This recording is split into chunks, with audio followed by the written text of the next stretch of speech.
election system, can we fix it? Yes, we can. Solutions to improve the voting system security with yours truly, BiaSciLab. Who am I? I am a 13-year-old girl. I was the youngest speaker at HOPE, Hackers on Planet Earth, one of the oldest hacker conferences. I am a 3-time speaker at DEF CON. I spoke at the Biohacking Village, the Voting Village, and the Roots Asylum. I am the founder and CEO of Girls Who Hack.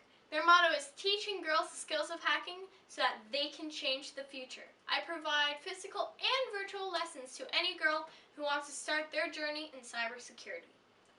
And my election hacking from the Roots Asylum was highlighted at a congressional hearing on election security. This is me with the witness panel at the congressional hearing. While this talk will be focused on the U.S. election systems, the lessons learned here can apply to any election system worldwide. What did the Roots Asylum do? They held a mock election reporting system. Us kids got to perform SQL injection to change the results. What is SQL injection, you may ask? Here's part of my Girls Who Hack course on SQL injection. The application that talks to the database is tricked into sending the attack query. An application, in this case, a web sign-in form, asking for the username and the password. At the top, you see the code from the web page. It is taking the username and the password and putting it into the database to see if the user can log in. The attacker injects a SQL command, double quote, or 1 = 1, double quote, then tricks the database into letting the user log in because username or 1 = 1 is true. Now, back to my talk. SQL injection. The kids and I in the Roots Asylum did this attack last year and this year. You're thinking, big deal, it was rigged for kids. But Russia used the same SQL injection attack and successfully broke into the State Board of Elections website, where they gained access to voter records and exfiltrated them. They were then able to pivot into the network, and who knows what happened after that. This is outlined in Volume 1 on pages 50 and 51 of the Mueller Report. The election system. It has a huge attack surface, over 10,000 voting precincts, voter registration databases, voting machines, reporting systems, and of course, election officials. As Dr. LaTanya Sweeney said at the hearing on voting technology vulnerabilities, every step introduces a vulnerability.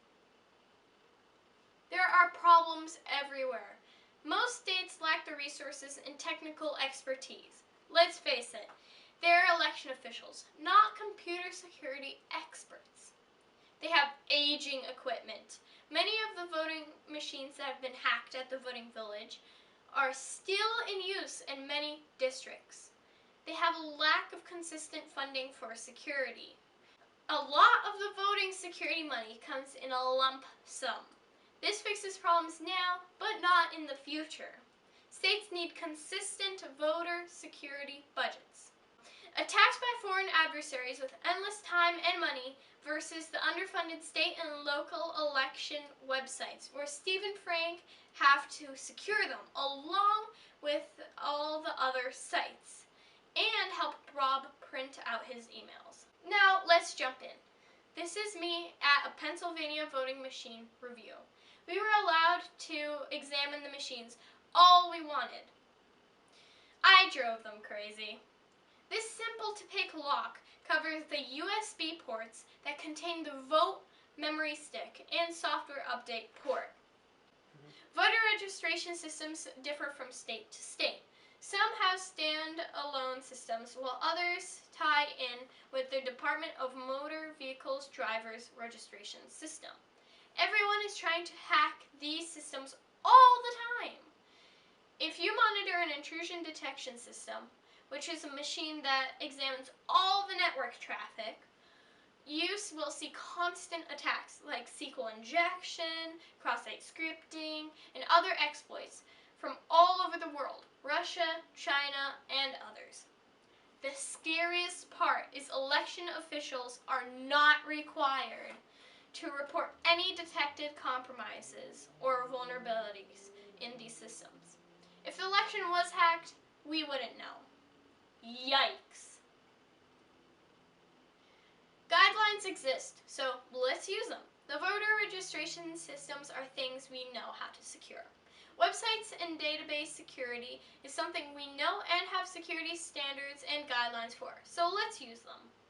These organizations have free guidelines and frameworks to help engineer secure sites. The SAFE Act has passed the House and is currently sitting in Senate. You've registered to vote. What's next? Voting machines. You would think the US would have a thriving voting machine industry. Unfortunately, this is not true. If you want to make a voting machine, you need to make the entire system. Everything from the voter registration system, voting machines, tabulator, and the reporting system. This is why 80% of the US voting machines are made by two manufacturers, ES&S and Dominion. ES&S bought Global Election Systems, which became Diebold. ES&S senior programmer and VP was convicted of computer software tampering and embezzlement. In 2004, they performed an emergency software patch in 37 swing states. These are key states that were capable of swinging the election one way or another. Georgia and Tennessee have reported machines losing votes in predominantly African American neighborhoods, which is not right. These manufacturers keep their source code closed and will threaten lawsuits if people try to examine it. The Diebold Gems tabulator was found lowering vote counts. It's not that hard, people. Vote gets vote +1. Or for my C programming fans out there, vote ++. Many machines and tabulators have hidden back doors, which allow votes to be manipulated during the election. Direct recording systems are voting machines that do not produce a human-readable paper trail. These machines cannot be made secure. This was proven every year at DEF CON Voting Village. The vote count can be undetectably manipulated. These types of machines are used in many countries, including Brazil. Want to guess who makes the machines in Brazil? Diebold! You know what I would trust more than a direct recording system? Yeah. Alright, let's hack a voting machine! The AccuVote is a direct recording system. Some of them have a printer so the voter can verify their vote. Some don't. In 2007, the source code was reviewed by the state of California, and they found it was susceptible to viruses that could alter the vote count. My friends over at the Hacker House were able to load their own firmware into machines, and they could do this. Election fixing software, rigging election. They were also able to do this. And what does every hardware hacker ask? Can you play Doom on it? Yes. Yes, you can. Where are your voting machines right now? How well are they secured while in cold storage? Hey, Bob, where do you keep the spare traffic cones? Oh, you know, by the voting machines, where I eat my lunch. But get this, they're securing it with caution tape. No one can get past that. Bad actors can purchase machines off the internet, reverse the software and firmware, then install the hacked software and firmware on machines in cold storage. While these machines may have tamper-evident seals, they are really not tamper-evident. Here is me at DEF CON 25 removing tamper-evident tape with acetone. I was then able to reapply it with no noticeable difference. What can we do to secure voting machines in cold storage? Well, we can invest in more secure storage, monitored security systems and cameras, complex locks, and booby traps. Okay, maybe not the last one. A wink. The next step is the vote count reporting systems. These, just like voter registration systems, are standard things we know how to secure. And again, like registration systems, we follow industry standards and guidelines. Remember this slide? I'm recycling it. I'm going green. Now humans. They have so many flaws. That's why I like cats better. Let's face it, all the security in the world can't protect against Bob clicking on a link he shouldn't. Spear phishing campaigns exist and have been successful against voting machine manufacturers. Using fake emails, they can direct users to fake websites that compromise their machines. Mr. Kelly, who is a registrar of voters for Orange County, California, said at the hearing, "How well are my election officials trained not to click on links they shouldn't? Chances are, not well enough. Sorry, Mr. Kelly."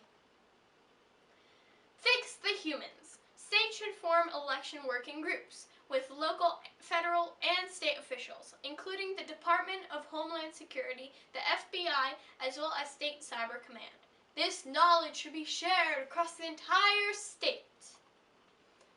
So in the end, what is the big fix? We need to look at the election system as a very hackable security problem from the start. Security can't be something we just bolt on the end. The election system is one big software and hardware system. So we need to train our developers and engineers, teach them secure coding from the start, teach them how to hack and think like a hacker so they can better code systems that are more difficult to compromise. And send them to security conferences and hire hackers. They bring a different perspective. They think around, outside, and destroy the box. They're security-minded individuals to whom everything is a security puzzle, just waiting to be solved. So what's the best type of system? I made this really big so you can take a screenshot. Hand-marked paper ballots with risk-limiting audits. And on that note, announcing Secure Open Vote, my own election system. Secure Open Vote is an open source voting system using hand-marked paper ballots. My goal is to make a complete end-to-end system. I figure I have the smartest friends. We could probably make a pretty awesome election system. For more information on me, Girls Who Hack, or Secure Open Vote, just visit any of these websites. Thank you.